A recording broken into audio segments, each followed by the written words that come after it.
Hi, my name is Fayaz Farouk with Rowpoint Training and Coaching. The topic I want to discuss today is executive strategies for small business owners. The pride of American society.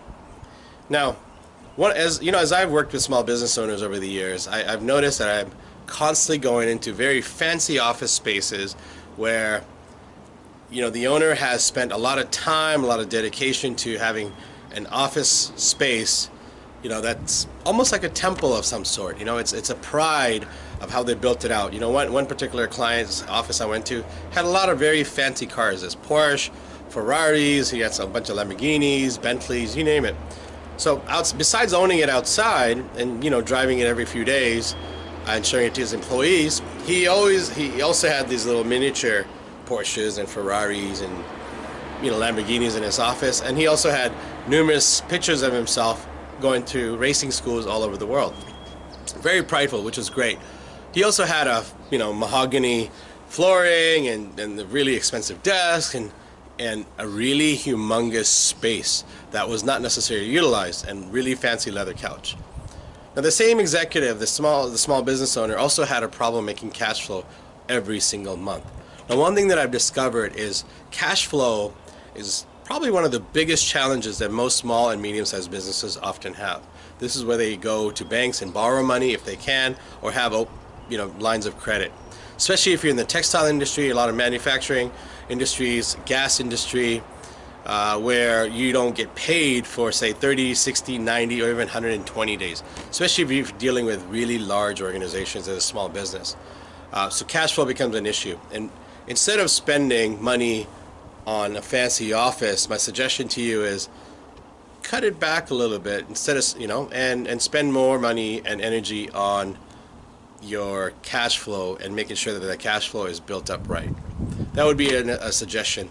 I mean, look at Michael Bloomberg, for example. He built this multi-billion-dollar office space, and yet he's got a space next to his assistant that's an open area space and nothing fancy about it. It just has a bunch of computers and his little desk, and that's it. What a great guy and great concept. And for knowledge workers, this is a key that shows transparency and open door policy and all of the good stuff that we've been taught, especially in the Gen X world, throughout our life.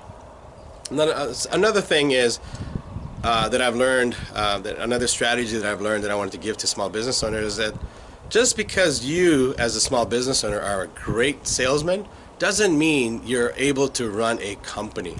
Running a company takes special skill sets, special mindset, more importantly, that unfortunately some salespeople just don't have. But oftentimes, as I've spent some time with salespeople, I've heard, hey, I've brought a lot of money to this company. I can run my own business. I don't need them. It's because of me that they're this successful. And sometimes, salespeople often do go up and start their own business, only to find that running a company is very different from just selling a product or a service. It's extremely on the opposite side, in my opinion, of actually executing a sale. Now that doesn't discount the complexity of selling.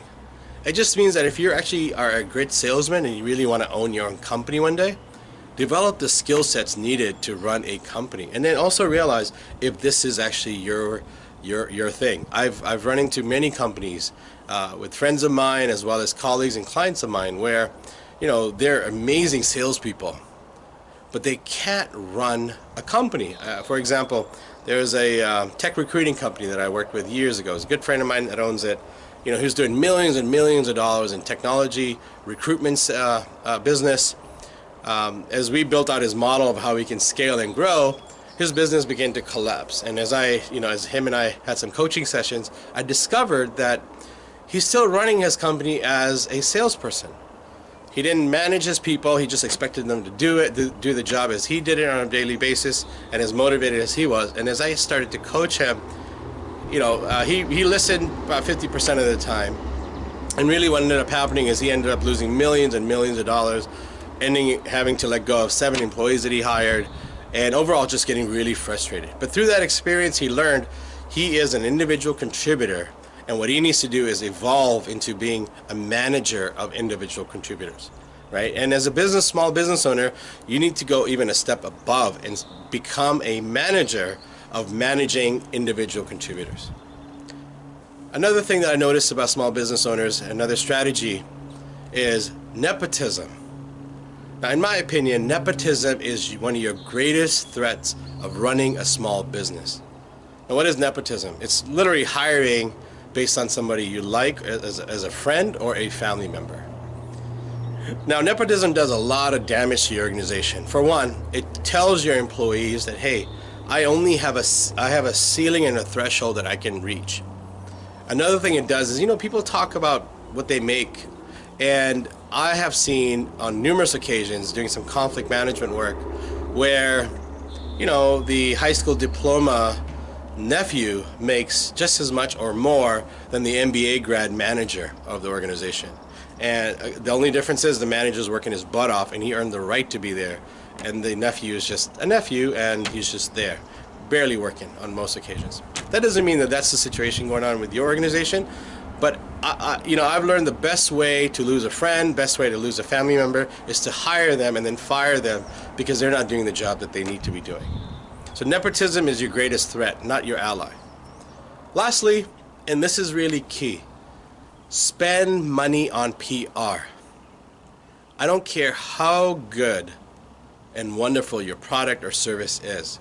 If people don't know about it on a large scale, it doesn't matter. Even if you have 1 or 2 customers, if you're not getting the word out there and getting a lot of things going viral and people are excited about your business and people are talking about it, you're only going to grow so much. So if you really want to have some mega growth, spend a good portion of your marketing budget, your sales budget, on PR campaigning.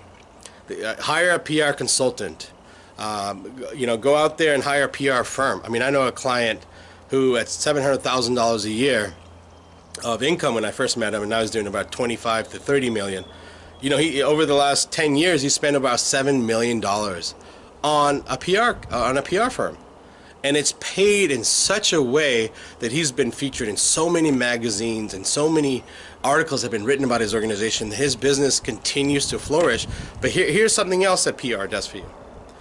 He has been able to attract and retain a really high level of talent. Now, as a small business owner, you have to compete with the Googles and the Apples of the world, which not necessarily may be the best company, but they do a really good job of PR that we are the company to work for, right? So spend some money on PR. I don't care whether it's $500, $100, whatever it is, but spend a good portion of your marketing budget on PR support. That's all I have for now. If you have questions regarding how to execute and grow your small business, please attend one of our CEO academies or give us a shout and we would love to guide you and help you. Thanks again.